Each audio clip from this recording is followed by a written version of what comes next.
Whitlock and Wiley, LeVar Arrington, and Steve Berline are back with us. Time now for Darnell's question of the day. Yeah. All right, take it away, homeboy. Yes, sir. Let's move to Whitlock's guy, Eric Bieniemy. The Chiefs offensive coordinator got snubbed for NFL head coaching jobs at the college where he played ball at, the University of Colorado.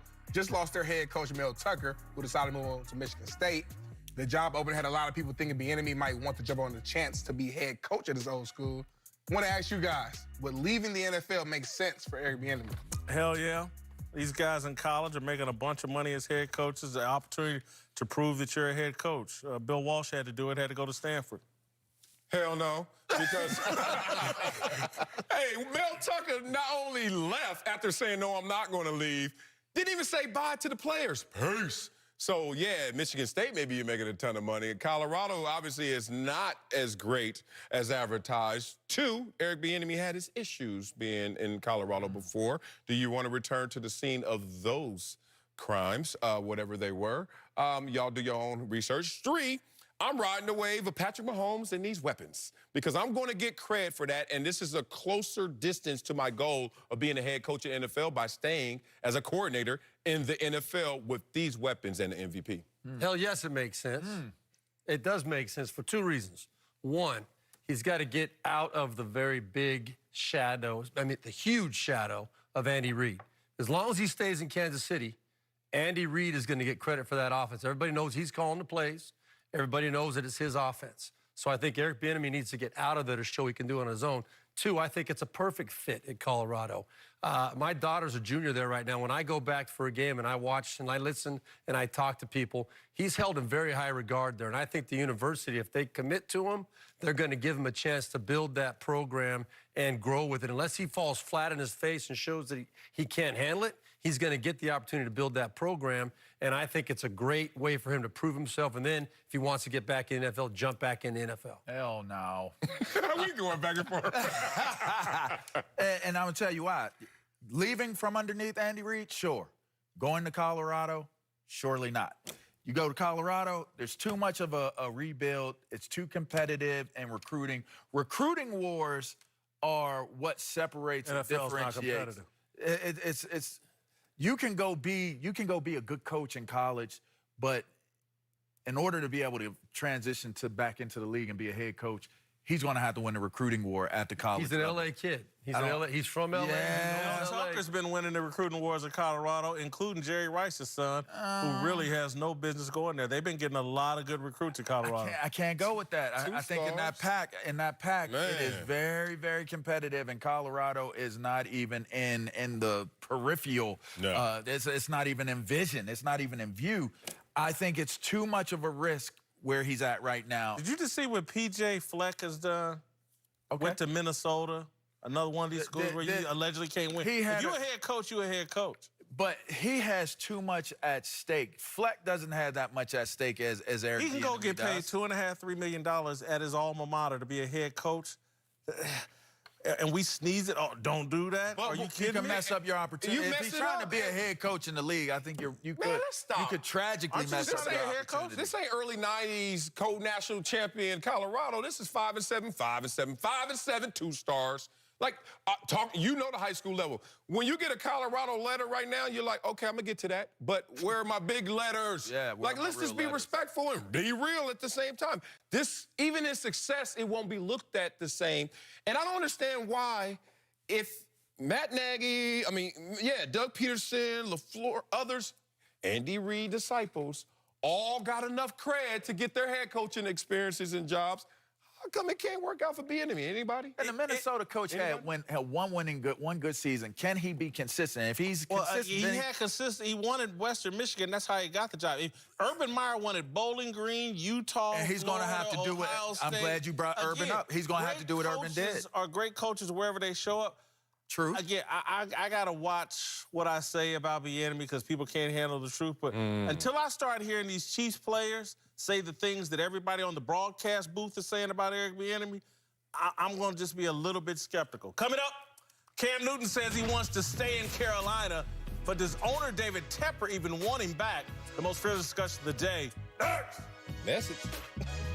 Next Wednesday, we take the show on the road and come to you live from the MGM Grand Sportsbook as we look ahead to the Deontay Wilder-Tyson Fury rematch. Audience check-in is at 11 a.m. We'll have great guests and giveaways, so come and join the fun. All right, welcome back. Whitlock and Wiley, LeVar Arrington and TJ Houshmandzadeh are back. Time for the most fearless discussion of the day. Let's move to Carolina, where Cam Newton said recently that he hopes to be back with the Panthers next year and made a point to sing the praises of the team's new owner, David Tepper. But it's not clear that Tepper feels the same way, giving a very interesting answer yesterday when asked about Cam's future with the team. I've said again and again and again about it's a question of how healthy he is, foot and otherwise, and that's still the number one overwhelming thing, to see how healthy he is and how we can figure out when he's healthy or not. And, you know, everything comes from that. Listen, I'm not a doctor. You know, and I said it a million times. Is he good? Is he healthy? And how does, I mean, he's not a doctor. So, you know, there's a lot of different things can happen. But first is he healthy? Tell me that, and then we can talk. And then his next comment is going to be, how long can he stay healthy? Oh, you already know. And so, does it sound like the Panthers want Cam Newton back? No, he gone. He's gone. Raising my hand for being injury prone, raising my hand knowing this circumstance intimately in terms of why I left the Chargers, because you are injury prone. When I heard him use the word, the dog whistle, the health. Oh, that's such a vague term that you can always move it in terms of what do you mean? Do you mean healthy, clean bill of health when I show up day one? Or do you mean, oh, because I've been hurt before, that every play you're holding your breath because my bill of health is always outstanding? And they're going to use that against him. As simple as that. His style of play, his age, and the fact that you want to move on, you have a convenient out right now by saying the general term of health. And trust me, it's going to change its definition over the course of this offseason, no matter how Cam comes back and performs. Yeah, he's good as gone. He doesn't want, am I a doctor? The doctors have told you what's probably going to happen. He's going to come back in good health or he's not. Why? I don't know why he just won't say we're going to move on. Maybe it's the backlash he probably would get from the fans. But he's looking, since 2015 when the Panthers went to the Super Bowl, they're 15-1. Cam Newton has been a 500 quarterback, and he hasn't been healthy consistently. They don't want him back. It's a new head coach, new offense, new owner. They're just going to start fresh with a new quarterback. He said, how can we figure out if he's healthy?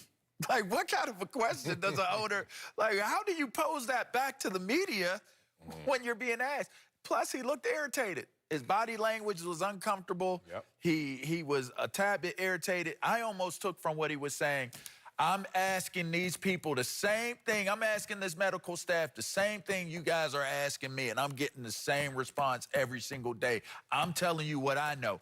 Y'all come talk to me so I can talk to them when y'all tell me what his health is. He's over it.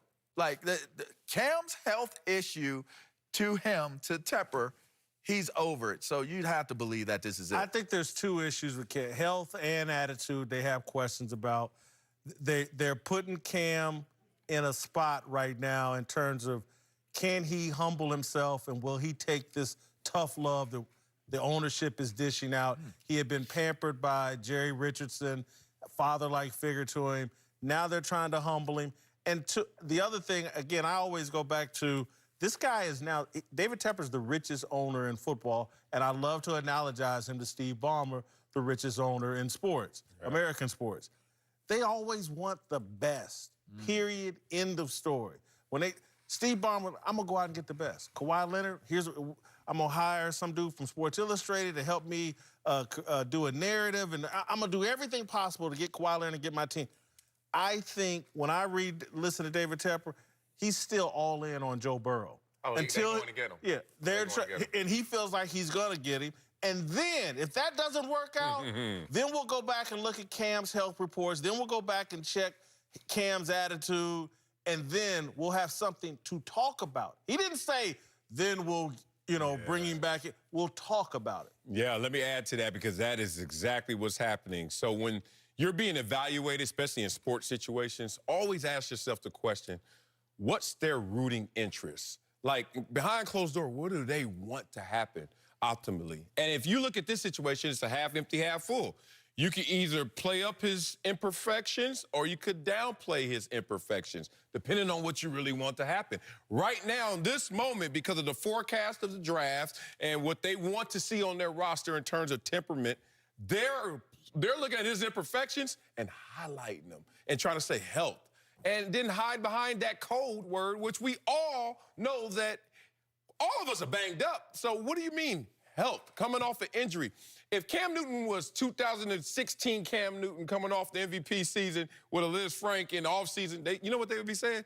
Can't wait for him to get back. Can't wait for him to get back. Now they're trying to give us this vague space like they don't know what they're up to, when we all know behind closed doors, they're already saying what they want. But he could also be doing this to see, maybe I can get a draft pick from Cam. His salary is not that high. If I say, let me see, maybe somebody will give us a late-round draft pick. I didn't want to say it, but 100% I believe the Carolina Panthers are going to try to move up in the draft and get Joe Burrow.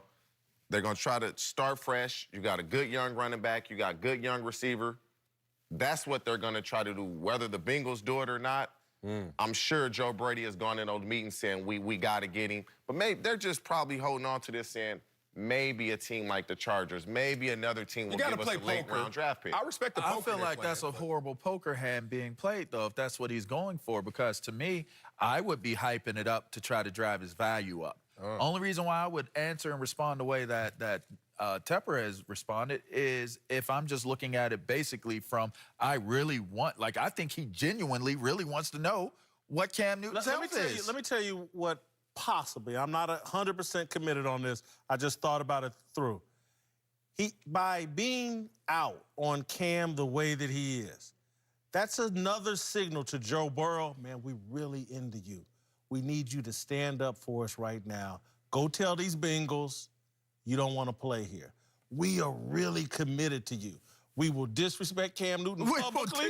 We will hire your That's what we do. We will hire your offensive coordinator. Again, have you ever really wanted something?